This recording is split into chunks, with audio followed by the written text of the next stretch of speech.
आप देख रहे हैं उत्तराखंड जनता की आवाज़। मैं हूं माहिरा और आज हमारे साथ है अमजद सर, जो कि चुनाव की तैयारी कर रहे हैं और जनता उनका साथ दे रही है, उन्हें आगे बढ़ाने की जो कोशिश कर रही है और लगन के साथ वो मेहनत कर रहे हैं। आज हम उनसे जानते हैं और उनसे मिलाते हैं।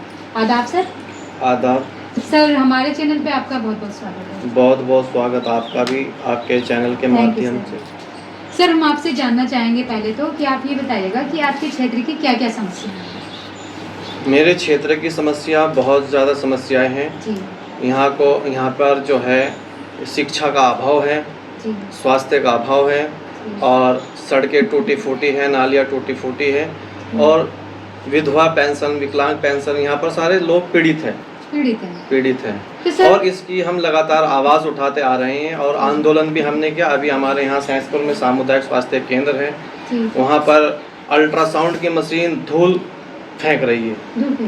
एक दो इंच की उस पर परत चढ़ चुकी है धूल की, पर वहाँ पर अभी तक डॉक्टर अवेलेबल नहीं हुआ। हमने सीएमओ को लेटर लिखा था और वहाँ पर डिप्टी सीएमओ पहुँचे भी थे। उन्होंने आश्वासन दिया था कि हम आपकी आवाज़ को शासन प्रशासन तक पहुँचाएंगे, तो अभी तक उसमें कोई कार्रवाई नहीं हुई। सर, जिस तरह से अभी आपने बताया, काफ़ी सारी बातें हमें बताई है, तो क्या लगता है आपको यहाँ के प्रधान जो पहले प्रधान हैं वर्तमान में, तो क्या उन्होंने कुछ विकास के ऐसे कार्य नहीं किए जो ये समस्याएं सामने आ रही है? देखो, प्रधान ने अपने लेवल से जितना काम कराना था वो कराया है। तो कुछ चीज़ें नहीं हो पाई, वो आने वाले वक्त में होगी। और हमारी टीम ने एक प्लान मॉडल बना रखा है जिसपे हम बहुत जल्द जनता का प्यार आशीर्वाद मिलेगा, तो उस पर हम उचित कार्रवाई भी करेंगे और काम भी करेंगे। लोगों का प्यार मिल रहा है, आशीर्वाद मिल रहा है, बूढ़े बुजुर्गों का, सबका आशीर्वाद, बच्चों का। और हमारे साथ हर वर्ग का, हिंदू, मुस्लिम, सिख, ईसाई, सभी धर्मों के लोग जुड़े हुए हैं। ऐसे नहीं कि हम मुस्लिम टैग वाले व्यक्ति हैं या हम मुस्लिम नेता हैं, नहीं। हमारे साथ सभी लोग खड़े और हम सभी के साथ खड़े हैं।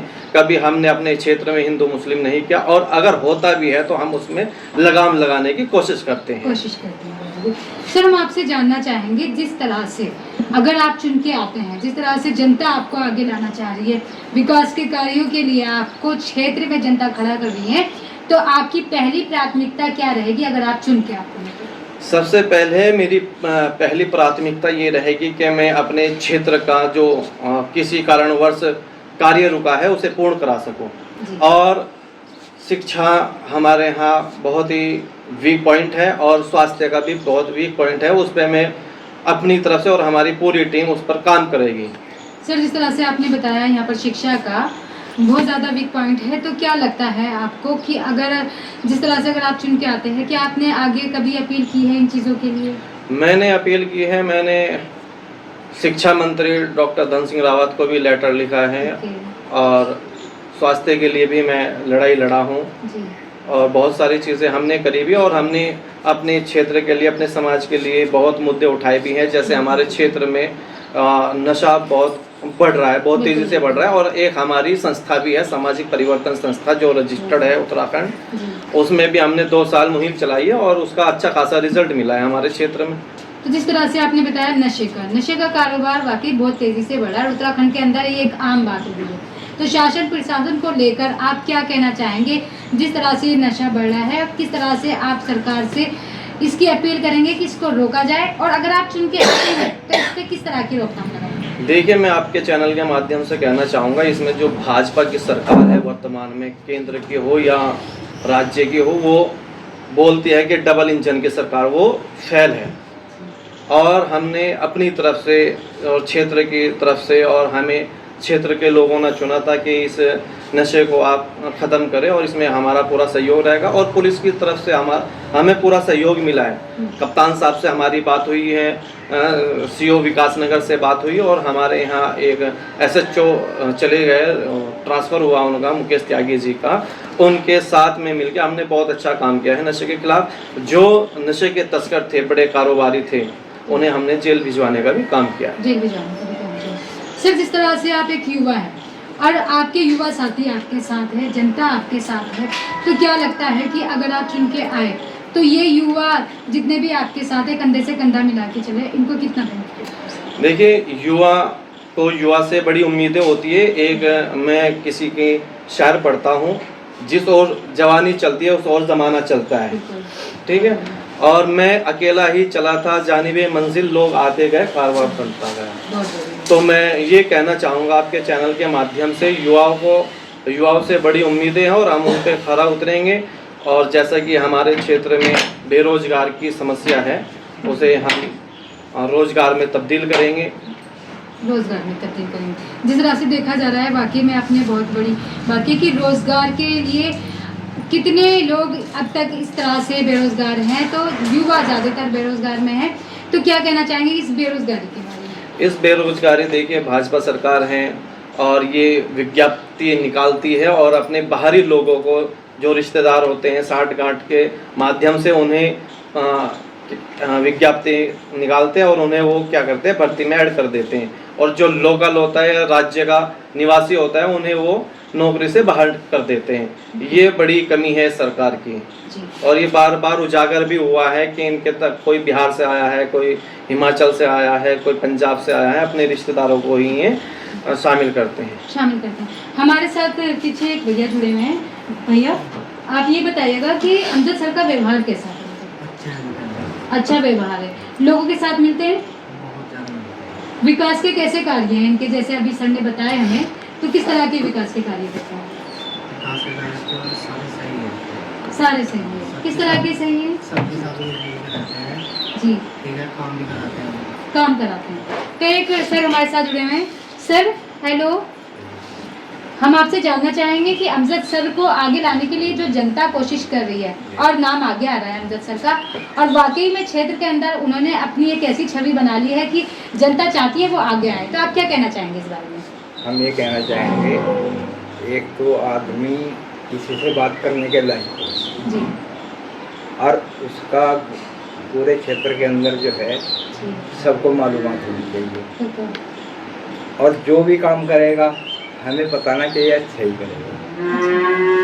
इसके बारे में चाहे वो प्रधान हो, चाहे वो आम लोग हो, चाहे वो चुनाव व्यक्ति हो, इन सब के बारे में हम ये कहना चाहेंगे कि अमजद भाई जो हैं जी वो हमारे लिए काफ़ी दूर तक वो मदद के उसमें हो या कहीं काम के उसमें हो कि भाई हमें आपकी ज़रूरत कहीं ब्लॉक में है या कहीं पे है, तो हम जब भी इसको बोलेंगे तो तुरंत आएंगे। तुरंत आएंगे। लगता है आपको कि जिस तरह से अगर सर का व्यवहार है, अगर उनको आधी रात किसी काम के लिए क्षेत्र में कोई प्रॉब्लम आ जाती है, उसे सॉल्व करने के लिए अमजद सर आगे आएंगे?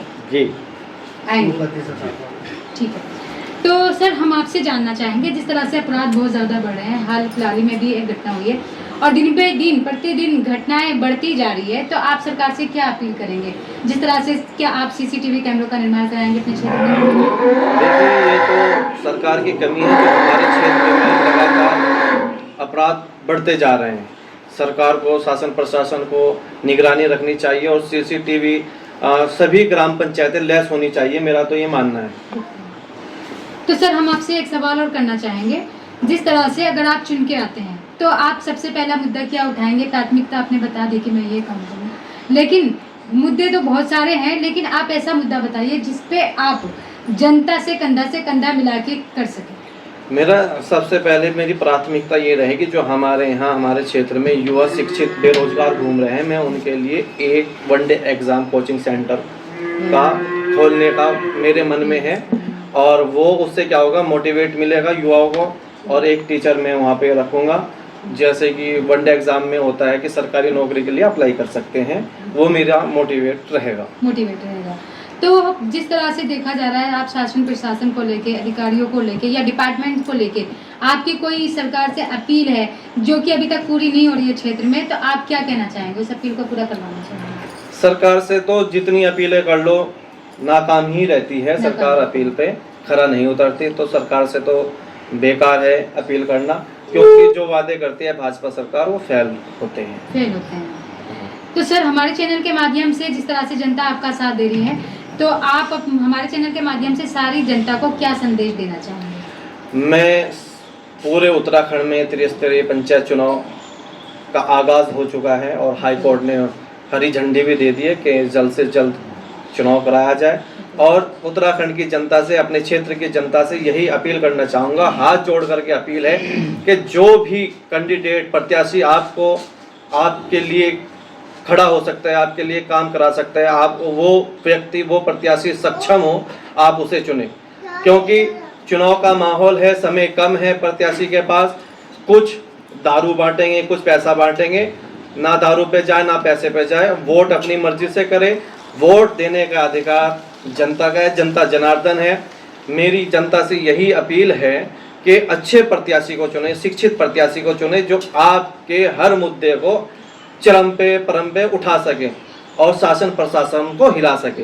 Very good. तो दोस्तों, जिस तरह से आप देख रहे हैं, अमजद सर हमारे साथ मौजूद है और इसके साथ साथ आज जो उन्होंने बातें की है, तो हमें लगता है कि वाकई में उन्हें वोट मिलना चाहिए, उन्हें आगे आना चाहिए, क्योंकि मुझे खुद भी लगता है उनके विचार सुन के कि वो एक आने वाले टाइम में एक बड़े नेता बन सकते हैं। नेता के साथ साथ जिस तरह से जनता का समाधान होना चाहिए, क्षेत्र की समस्याएं हैं, शासन प्रशासन को लेकर है या किसी भी चीज़ को लेकर है, अगर वो आगे आते हैं, चुन के आते हैं, तो वाकई वो काम करेंगे, विकास के कार्य अच्छे होंगे और जनता का भी यही कहना है।